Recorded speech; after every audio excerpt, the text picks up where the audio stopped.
பாலஸ்தீனத்துக்கு தனிநாடு அந்தஸ்து என்று அறிவிச்சிட்டீங்கன்னு சொன்னால் உங்களையும் நாங்கள் தனிநாடாக ஏற்றுக்கிறதுல எங்களுக்கு எந்த பிரச்சனையும் இல்லை என்பதுதான் சவுதி அரேபியாவினுடைய இதுவரைக்குண்டான ஸ்டாண்டாக இருக்கிறது, நிலைப்பாடாக இருக்கிறது. ஆனால் தற்போது வெளியாக இருக்கக்கூடிய செய்தி என்ன சொல்லுதுன்னா, ஹாரேட்ஸ் உள்ளிட்ட ஹயோம் உள்ளிட்ட இஸ்ரேலிய பத்திரிகைகளும் அதையொட்டி காசாவினுடைய செய்திகளை மிக துல்லியமாக தரக்கூடிய இன்னும் ஒரு ஊடகமாக இருக்கக்கூடிய குதுஸ் நெட்வொர்க் உள்ளிட்டவர்களும் வெளியிட்டிருக்கக்கூடிய செய்தியில் என்ன சொல்றாங்கன்னா, தற்போது ஒரு நெகிழ்வு போக்குக்கு சவுதி அரேபியா வந்திருக்கிறது. இஸ்ரேலை நாங்கள் தனி நாடாக அங்கீகரிப்பது, அப்படி என்றால் பாலஸ்தீனத்தை என்ன செய்வது என்று சொன்னால், பாலஸ்தீனத்தை தனி நாடாக தனி அரசாங்கமாக நியமிக்க வேண்டும் என்கிற கோரிக்கையை தளர்த்துவது, பாலஸ்தீனத்தை தனி நாடாக எதிர்காலத்தில் ஆக்க வேண்டும், எதிர்காலத்தில் பாலஸ்தீனத்திற்கு தனிநாடு அந்தஸ்து கொடுக்க வேண்டும் என்கிற தொடராக அதை பேச்சுவார்த்தையாக வைத்துக் கொள்வது. அதையே பார்த்திருந்தா இவங்களை அங்கீகரிக்க முடியாமல் இருக்குது என்கிற விதமாக இவங்களை நம்ம முதல்ல அங்கீகரிச்சிருவோம், இந்த அங்கீகாரத்தை காலப்போக்கில் நம்ம பெற்றுக்கொள்வதற்கான பாதையை முயற்சியை மேற்கொள்வோம் என்கிற விதமான ஒரு நிலைப்பாட்டுக்கு சவுதி அரேபியா வந்திருப்பதாக சொல்லப்படுகிற அதே நேரத்தில் காசாவில் யுத்தம் நிறுத்தப்பட்டு காசாவுக்கு தேவையான மனிதாபிமான உதவிகளை எல்லாம் சவுதி உள்ளிட்ட எல்லா நாடுகளும் செய்யும், அதற்கு இஸ்ரேல் ஒத்துக்கிறனு என்கிற விதமாகவும் அந்த பேச்சுவார்த்தைகள் நடத்தப்படுவதான செய்தி ஒன்று அதிர்ச்சியாக வெளியாகி இருக்கிறது. இங்க என்ன கவனிக்கணும் சொன்னா, முதல்ல சவுதி அரேபியாவினுடைய ஸ்டாண்டு வந்து தெளிவாக இதுவரைக்கும் வைத்துக் கொண்டிருக்கிறார்களா இல்லையா? நீங்க காசாவை பாலஸ்தீனத்தை தனிநாடாக அங்கீகரிச்சிட்டீங்கன்னு சொன்னா உங்களை நாங்கள் அங்கீகரிக்கிறதுல எங்களுக்கு எந்த பிரச்சனையும் இல்லை என்பது, அதுல யாருக்கு எந்த பிரச்சனையும் கிடையாது. அங்கீகரிக்கிறான் அங்கீகரிக்காம போறான், நமக்கு என்ன வேண்டி கிடக்குது?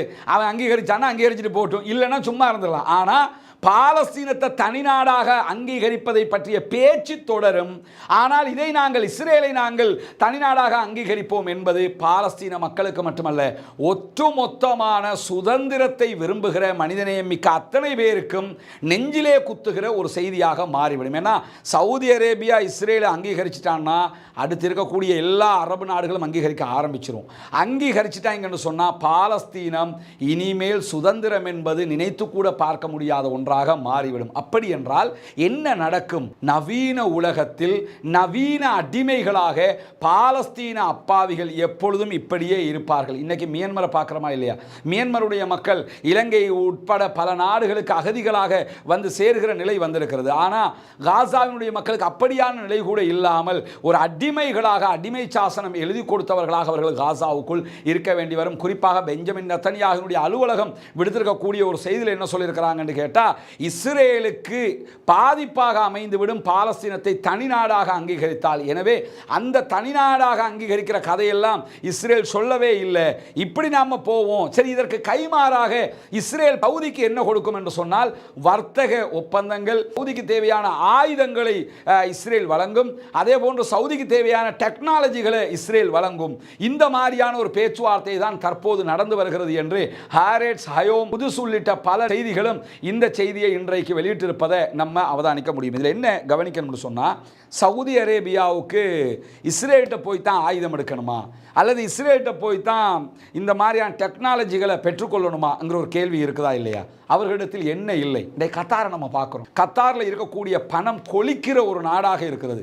தேவையான எல்லாவற்றையுமே அவர்களே உண்டாக்கி கொள்கிற நிலைமை இருக்கிறது. குறிப்பாக கத்தார் மீது சவுதி அரேபியா பொருளாதார தடை விதித்த நேரத்தில் பல அரபு நாடுகள் கத்தாரோட தொடர்புகளை துண்டித்த போது ஒரே நாளில் கத்தாரில் பொருட்களே இல்லாமல் போய்விடுமோ என்கிற நிலை உருவாகிறது. ஏன்னா சவுதியிலிருந்து நிறைய பொருட்களை அவங்க இறக்குமதி செய்வாங்க. அப்படி இருக்கிற போது நீ செய்கிறத செஞ்சுக்க, நான் இப்படித்தான் சொல்லி இருக்கிற பணத்தை கொண்டு உடனடியாக வெளிநாடுகளிலிருந்து விமானம் மூலமாக தேவையான எல்லாவற்றையும் இறக்கினார்கள். பல ஆண்டுகள் இந்த தடை நீடித்த காட்சியெல்லாம் நம்ம பார்த்துருக்கோம். காரணம் என்னன்னா, பணம் இருக்குது. பணம் இருந்தால் எதையும் செய்ய முடியும். பிஸ்னஸ் பண்ணுறதுக்கு அவங்கள்ட்ட கேஸ் இருக்குது, எதையும் பண்ண முடியும். அதே மாதிரி சவுதி அரேபியாவை பொறுத்தவரையில் அவங்க கிட்ட பணம் இருக்குது. இன்னும் சொல்ல போனா அந்த கட்டுரையில் வந்திருக்கக்கூடிய இன்னொரு செய்தி என்னன்னு சொன்னா, ஆல்ரெடி பஹ்ரைன் இஸ்ரேலை அங்கீகரிப்பதற்கு பின்னணியாகவே சவுதி தான் செயல்பட்டது என்கிற செய்திகளும் வெளியாகி இருக்கிறது. எது எப்படி போனாலும் சவுதி அரேபியாட்ட வேண்டிய மட்டும் காசு இருக்குதுங்க, வேண்டிய மட்டும் எண்ணெய் வளம் இருக்குது. பரம்பரையாக பணம் இருக்கக்கூடிய நேரத்தில் அவர்கள் நினைத்தால் ஆயுதங்களை அவர்கள் உருவாக்க முடியும். ஈரான் தயாரிக்குதுன்னா, டர்க்கி தயாரிக்குதுன்னா சவுதிக்கு தயாரிக்க முடியாதா? மற்ற நாடுகளுக்கு தயாரிக்க முடியாது. அதுக்கு என்ன ரெஸ்ட்ரிக்ஷன் இருக்குது? அவங்க நினைச்சாங்கன்னா அவங்க தயாரிக்கலாம். தாராளமாக தயாரிப்பதை விட்டுவிட்டு இறக்குமதி, ஆயுதத்தை இறக்குமதியே பண்ணிக்கிட்டு இருக்கிறாங்க. காரணம் என்னன்னு கேட்டால், மேற்கு நாடுகளுக்கு அது பிசினஸ். இவன் வாங்க வாங்க அவன் வளர்ந்துகிட்டே இருப்பான், இவன் வாங்கி வாங்கி குவிப்பான். இதை ஆப்ரேட் பண்றதுக்கே அவன் ஆள் தான் தேவைப்படும். அதனால தான் சவுதி அரேபியாவுக்கும் ஈரானுக்கும் இருக்கக்கூடிய வித்தியாசமே என்னன்னு கேட்டா, ஈரான் அவனே தயாரிச்சு அட்டாக் பண்ணுவான், இவன் எவனாவது தயாரிச்சதை இறக்கி வச்சுக்கிறவான், அதை ஆப்ரேட் பண்றதுக்கு கூட தயாரிச்சவன் தான் வர வேண்டிய நிலைமை இருக்கிறது. இப்படி இருக்கிற நேரத்தில் தொழில்நுட்ப வளத்தை பொறுத்தவரையில் சவுதி அரேபியாவில் என்ன தொழில்நுட்பத்திற்கு என்ன பஞ்சம் இருக்கிறது, அல்லது தொழில்நுட்பத்தை செய்யக்கூடியவர்களை உருவாக்குவதற்கு அவர்களுக்கு பஞ்சம் இருக்கிறதா?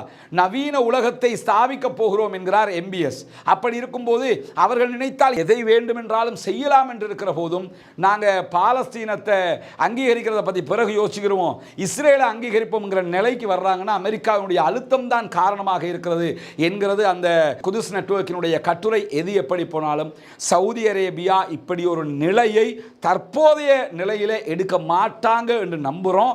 அப்படி எடுப்பாங்களாக இருந்தால் கண்டிப்பாக அவர்கள் மத்திய கிழக்கில் மட்டுமல்ல, சர்வதேச மட்டத்தில் முஸ்லிம்களிடத்தில் மட்டுமல்ல, மனிதநேயத்தை நேசிக்கக்கூடிய, மனிதநேயத்தை விரும்பக்கூடிய அனைத்து மக்களிடத்திலும் அவர்கள் கண்டிப்பாக நம்பிக்கையும் இழப்பார்கள், புகழையும் இழப்பார்கள். மக்களுக்கு மத்தியிலே இருக்கக்கூடிய அவர்களுக்கு இருக்கக்கூடிய மரியாதை உள்ளிட்ட அத்தனையுமே அவர்கள் இழந்து விடுவார்கள். இதையெல்லாம் இழந்துக்கிட்டு இவனை அங்கீகரிக்கிற நிலைமைக்கு சவுதி அரேபியா போகுமா என்கிற ஒரு கேள்வியும் இருக்கிறது. பொறுத்திருந்து பார்ப்போம் என்ன நடக்கிறது என்பது. ஏன்னா போக மாட்டாங்கன்னெல்லாம் அடித்து சொல்லிட முடியாது. அவனுடைய நாட்டில் அவனை வந்தால் முடிவெடுப்பான். எது நடக்கிறது என்பதை பொறுத்திருந்து பார்ப்போம்.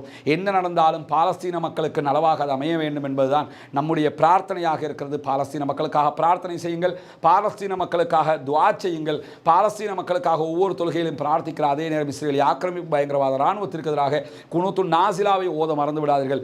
குனூத்துன் நாசிலா எப்படி ஓத வேண்டும், அதனுடைய சட்டங்கள் என்ன என்பது தனி வீடியோவாக வெளியிட்டிருக்கிறோம். அந்த வீடியோ புதிய சேனலையும் அப்லோட் பண்ணியிருக்கிறோம். பார்க்காதவர்கள் அதை பார்த்து கொள்ளுங்கள் என்கிற கோரிக்கைகளோடு, ஜனநாயக ரீதியாக பாலஸ்தீன மக்களுக்காக குரல் எழுப்புவோமாக என்கிற கோரிக்கைகளோடும் முடித்துக் கொள்கிறேன். வாஹிர் தஅவானா அல்ஹம்துலில்லாஹி ரப்பில் ஆலமீன்.